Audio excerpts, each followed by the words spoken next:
Kwa majina naitwa Mwalimu Abishaye Haruni Mwalongo, lakini jina ambalo natumia sana kuelimisha naitwa Mwidisi Green Garden. Mwidisi ni jina la kilugha la Kibena, kwa Kiswahili ni wito.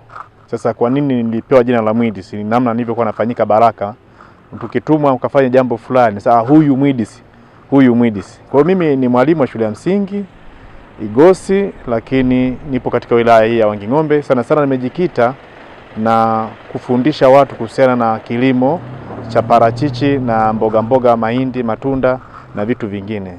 Na napenda kazi hiyo kwa sababu kwangu kama sehemu ya kilimo imekuwa kama ni sehemu ya burudani. Kama wengine wanavyopenda mpira, lakini mimi napenda zaidi kilimo cha nini? Cha parachichi. Kwa hiyo asubuhi huwa naamka, utakuta nimeamka saa 11 naenda shambani, saa 11 ile saa 12 narudi nyumbani najiandaa naenda shuleni. Lakini pia ni mwenyekiti wa FEMA msingi katika mkoa wetu wa Njombe. Na kule kwenye masomo ya FEMA msingi huwa tunafundisha, huwa tunapewa skills. Kundi la FEMA linatupa skills sisi ya kuanzisha bustani, kuanzisha mboga, kuwafundisha vijana namna ya kujikwamua kiuchumi. Kwa mimi ni mpaka halmashauri wakaja kuniona, nafikiri kwa sababu nilikuwa nafuata kanuni. Nikianza na afisa elimu kata, nikianza na afisa kilimo kata, baadaye afisa kilimo ngazi ya wilaya. Lakini pia ni mdadisi na ni mbunifu, kwa sababu kija shambani kwetu kuna tunda ambalo lipo maarufu ambalo linapatikana kwa mwalimu Mwidisi Green Garden ambayo inaitwa Pinkerton. Lakini pia kufahamiana kingazi ya wilaya ni kwenye tafrija mbalimbali, hamasa mbalimbali ambazo wanafanya kama MC katika majukwaa mbalimbali ambayo huwa yanafanyika. Na hivi karibuni tulikuwa na mwenge katika halmashauri yetu ya wilaya Wanging'ombe. Mimi nilipeleka pale Kitalu. Nashukuru sana Mama Samia Suluhu Hassan, anatambua kazi zinazofanya vijana. Kwa hiyo nikaalikwa na mimi niweze kuseminisha watu mbalimbali. Pamoja na mambo, kila mwaka wanaandaa kalenda. Nimeanza miaka 2-3 wanaandaa kalenda ambazo zinasisitiza tunaenda kwenye dira ya 2050. Sasa ile dira ya 2050 kama tutaharibu vyanzo vya maji, tukaharibu mazingira, hatutaweza kuifikia. Wenzetu wa China huwa wanafanya kitu wanasema 5 years for development. Kwa na mimi huwa nafanya kitu kwa hivi hapa, nikielimisha hivi, je, naweza kutoboa? Lakini nimeona vijana wanaingia kwenye zao la parachichi kwa nguvu sana. Wanafanya kwa sababu hata juzi nilikuwa nachukua tuzo ya mkulima. Kabla tuzo hii ya kanda, kulikuwa na tuzo tarehe 31 ilitolewa na Smart Talent pale mkoani Njombe, ambapo mgeni rasmi alikuwa ni mkuu wetu wa mkoa Mheshimiwa Anthony Mtaka. Kwa hiyo mimi sikwenda, mimi niwajengea uwezo vijana ambao wanafanya nao kazi. Nilimtuma kijana, japo wana Njombe wote walitamani kuniona mimi, lakini walivyoona kijana amekuja walifurahi sana kwamba nimewaheshimisha vijana. Lakini mchakato ulianza siku nyingi mpaka kuchukua hizo tuzo. Nilikuwa naona mimi kwa sielewi kama naweza kuchukua tuzo ya mkulima bora kitaifa. Ila nilikuwa naangalia, naenda kuomba, nasali, wageni wanakuja shambani, wanamiminika, wanatoka, wanaingia, wananifundisha, nasikiliza, wananielekeza, nasikiliza. Lakini tarehe 31 tukawa tunatoka wilayani Wanging'ombe kuelekea Mbeya. Na namshukuru Mungu tumefanyika baraka sana katika, sijai hudhuria lakini niliona nguvu ya Bwana ambayo inafanya pale tukiwa Mbeya, kwa sababu tulikuwa tunafundisha watu kilimo. Yaani watu wakija wanapenda kupiga, Mwidisi nilikuwa nimekuona kwenye mtandao, asante sana, wananipa ushuhuda, na mimi nikawa namshukuru Mungu. Lakini nilipofika tarehe 6 nilipigiwa simu kwamba nahitajika Dodoma. Kwa viongozi wangu wakaniandaa, wakanisindikiza mpaka Dodoma. Tulipofika Dodoma sikujua, lakini mimi naambiwa niende nikahudhurie sehemu ya nini, ya maonyesho ya 88 pale Dodoma. Niende nikajifunze wenzangu nini wanachokifanya. Kweli nilifika pale tarehe 7, nilifika pale saa 1 kamili. Mimi niliambiwa nifike saa 1:30. Lakini mimi ni mwalimu, huwa tunasema unafika saa 1 kabla. Kwa mimi nilifika saa 12 round saa 1.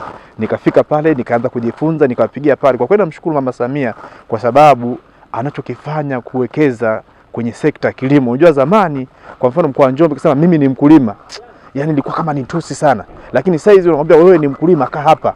Mkulima kaa hapa. Kwa hiyo ninamshukuru sana Mungu. Hata leo nimeona utukufu wa Mungu kuhudhuria kwenye baraza la madiwani halmashauri ya Wanging'ombe. Kwangu imekuwa ni hatua na imekuwa ni chachu kubwa sana. Kwa hiyo nilipofika pale nikaanza kujifunza namna watu wanavyofanya, wanavyowekeza, nikajifunza pale, lakini nilikuwa sielewelewi. Lakini baadaye tukakaa tukapeana maelekezo, tukaambiwa tena asubuhi siku ya pili yake ambayo ni siku ya 8 Lakini unajua ni mkulima ambaye nimejifunza katika maonyesho ya kanda, nikajifunza kwenye maonyesho ya kitaifa. Kwa kwangu ilikuwa ni baraka na ni faraja sana. Na hii chachu ninayo, ndio maana katika hotuba yangu nafikiri nilikuwa naitoa asubuhi, nimesema tumeandaa ukumbi ambao utawasaidia vijana. Isipokuwa changamoto kwenye ule ukumbi, hatuna projector na hatuna viti. Material tunao, lakini namna gani ya kuwasilisha kwa vijana. Kwa hiyo tunatamani tuwe hivyo, lakini pia natamani kwa sababu nao wahudumia ni mimi ni wale watu ambao wapo kwenye mitandao ya kijamii wenye simu janja.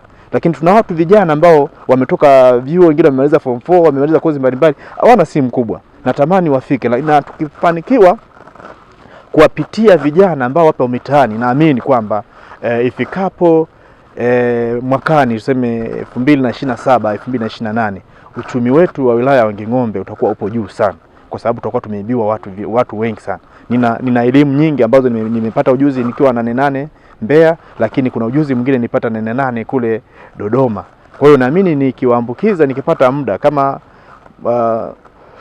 mkurugenzi wetu ataniruhusu kupata muda wa ziada, ambapo mimi natumia mara nyingi Jumamosi na Jumapili. Asubuhi Jumapili naenda kanisani, nikitoka kanisani natafuta vijana wawili watatu, lakini kwenye makundi mbalimbali, na makundi zaidi ya 200 ambao natoaga elimu ya WhatsApp ambao wanatu. Lakini natamani, kwa sababu na jengo lile ambalo litatumika kwa ajili ya kufundisha, hatuna projector na hatuna viti, lakini jengo ni kubwa ambalo nimejenga kwa nguvu zangu mwenyewe kama Mwidisi Green Garden, ambao linaweza likahost watu kuanzia 200 au 150. Natamani vijana wafanye kile ninachofanya.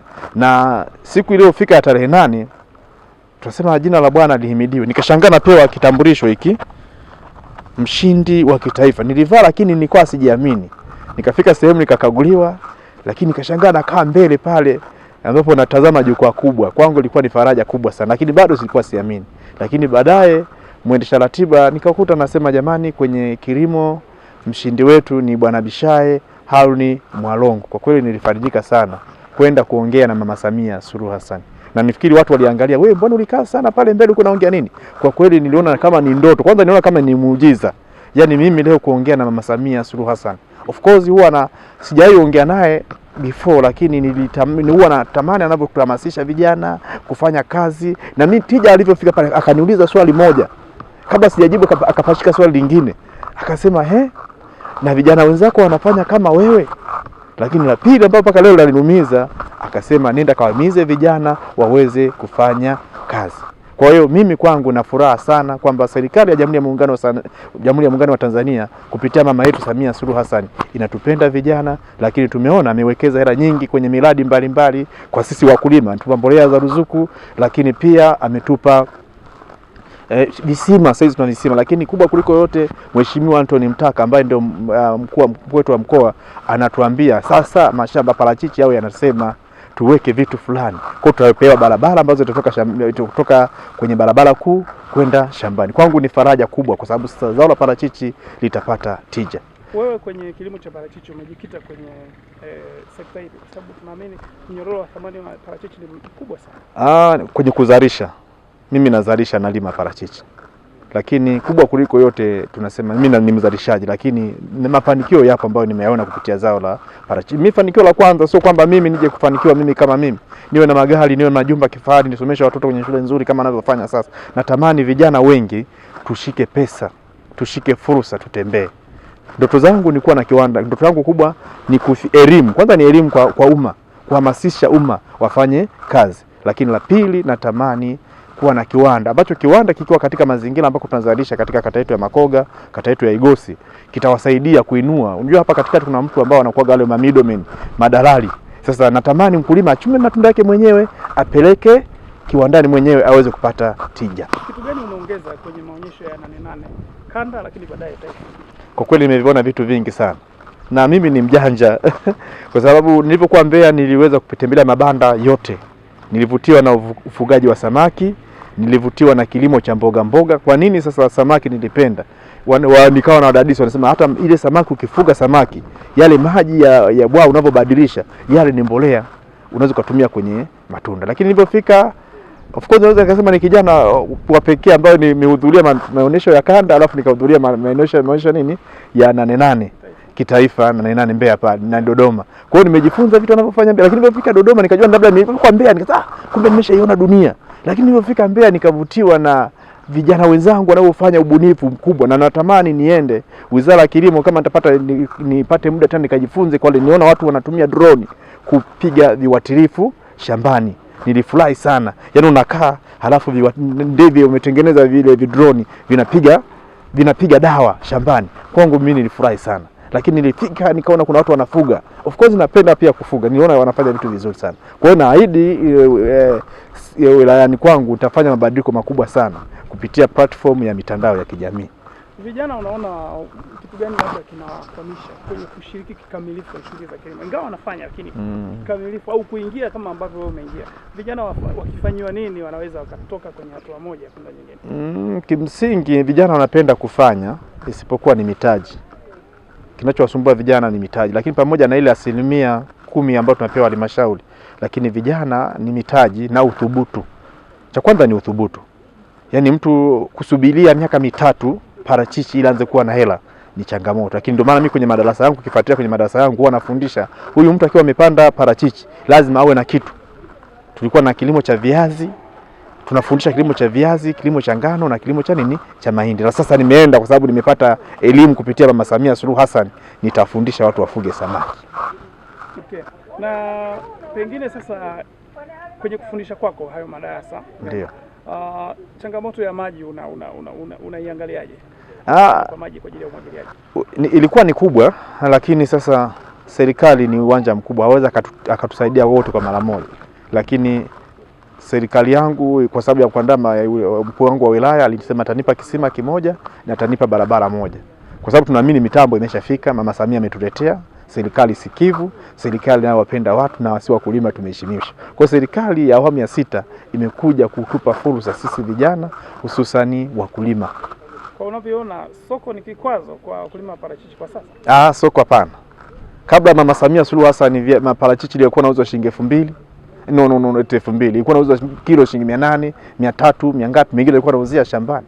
Lakini leo parachichi kilo moja inauzwa shilingi 3500, shilingi 2000. Sasa imepanda, parachichi sasa imepanda. Thamani yake imepanda sana. Baraza la madiwani leo lilisimama kwa muda. Pengine hii ina maana gani kama mkulima, kama kijana? Kwa kweli mimi naishukuru sana. Baraza kweli lilisimama kwa muda mrefu, na mimi nafikiri nikiwa pale mbele nisema nahisi nina deni kubwa. Kwa wale makofi niliopigiwa nahisi nina deni kubwa. Nafikiri makofi yale waliona ile tuzo na stahili ije Wanging'ombe kwa sababu nilianza kufundisha muda mrefu. Na baadhi ya madiwani walikuwa wananisisitiza sana, jitahidi kuwahimiza vijana wafanye kazi.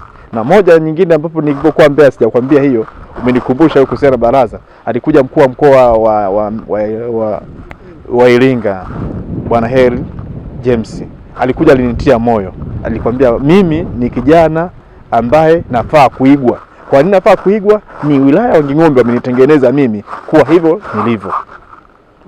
Ndio. Na pengine sasa kwa unavyoona njia unazotumia kuhamasisha vijana, kutumia magrupu ya WhatsApp, wengine kuwakusanya na kutoa elimu, inatosha kuwafikia vijana wa Tanzania au kuna kitu unakuwa uongezewe? Yaani ni kidogo sana, haitoshi. Ndio maana nimetamani kama nitaweza nitembee, nifanye ziara mguu kwa mguu, nyumba kwa nyumba, kaya kwa kaya. Na nafikiri tumetoa sadaka kupita zile hela. Nafikiri tarehe 31 tutakuwa na kongamano pale Makoga. Wale wananchi wa Makoga nikozaliwa na wenyewe wanasema hatukubali, lazima mtoto wetu tumpokee. Na tumeshaongea na rafiki yangu mmoja anaitwa Mwenda Mseke. Tukuzwe Mwenda Mseke, ni mtaalamu wa nyuki. Tumeshaandaa, tumetoa miti 500 ya parachichi katika kijiji cha Igosi kwa ajili ya kuwasaidia watoto yatima. Kama Mama Samia huwa anasaidia wale kaya maskini. Sasa sisi kama vijana tumeanza kutia chachu. Sisi si vijana wa serikali wa Mama Samia. Kwa hiyo tumeanza kutia chachu. Tutaweka miti 500 pale, lakini pia Makoga pale tutaweka miti 500 kwa watoto yatima. Lakini natamani pale Makoga pia tuwe na center ya kufundishia watu kilimo.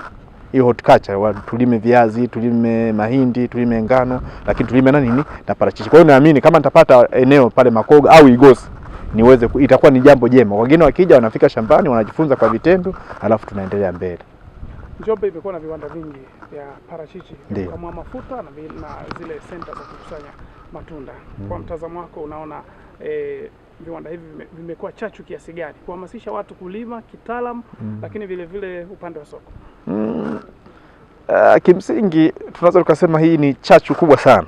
Nafikiri hata juzi mkuu wa mkoa alikuwa anaongea, tulikuwa na viwanda vichache sana, lakini sasa kupitia hamasa ya mkuu wetu wa mkoa na wananchi kupokea zao la parachichi italeta hamasa, kwa sababu mtu anapoona mtu anawekeza labda bilioni 1 au milioni 200 kujenga kiwanda, anasema kumbe sasa inawezekana nikaongeza kuzalisha shambani ili sehemu ya kuuzia matunda ipo. Kwa uhakika wa vile viwanda vimeleta chachu kubwa sana. Sasa vijana wanahangaika. Sasa vijana hawalali. Aliongea siku moja mheshimiwa katibu mkuu wa idara Gaison Msigwa alivyotembelea baadhi ya mashamba ya wakulima Njombe. Anasema vijana wa Njombe wana mshiko. Wanafanya kazi, wanapambana usiku na mchana. Kwa hiyo vile viwanda vinavyofanya kazi, vinavyozidi kuongezeka, ina maana na vijana tunapata nguvu ya kuendelea kufanya kuzalisha zao la parachichi. Okay, na pengine sasa baada ya kuwa umekuwa mzalishaji wa parachichi kwa level ya vitalu nasari, pengine kutokana na hizi tuzo, ni hatua gani nyingine tutarajia ambayo pengine itakupeleka tena Nane Nane? Ninatamani sasa kupitia mimi tupate vijana wengi ambao sasa mimi nitawazalisha, nitawaandaa, nitawafundisha, na tayari ninao vijana. Nafikiri uliangalia kwenye ile tuzo nilivyosema za Njombe, nituma kijana aenda kaangalie nini vijana wenzake wanafanya. Kwa hiyo natamani niwafundishe vijana wengi, sio kuhudhuria Nane Nane, lakini tupate vijana ambao wamepata mafunzo yangu, wameweza kusonga mbele. Nasemaga siku zote, natamani niendelee kuwa daraja, niwavushe wengi. Hiyo ndio ndoto yangu siku zote. Ndio maana kuja kuona natengeneza kalenda ambazo zinahimiza watu kupanda miti. Kwa mfano kuna sehemu nyingine kuna kanda ya baridi, huwa michi ikiwa michanga huwa tunaifunika. Kwa hiyo nina jukwaa kubwa ambalo linatumia limeandika vijana na fursa ya parachichi. Kwa hiyo mle ndani pia nafundisha mara kwa mara.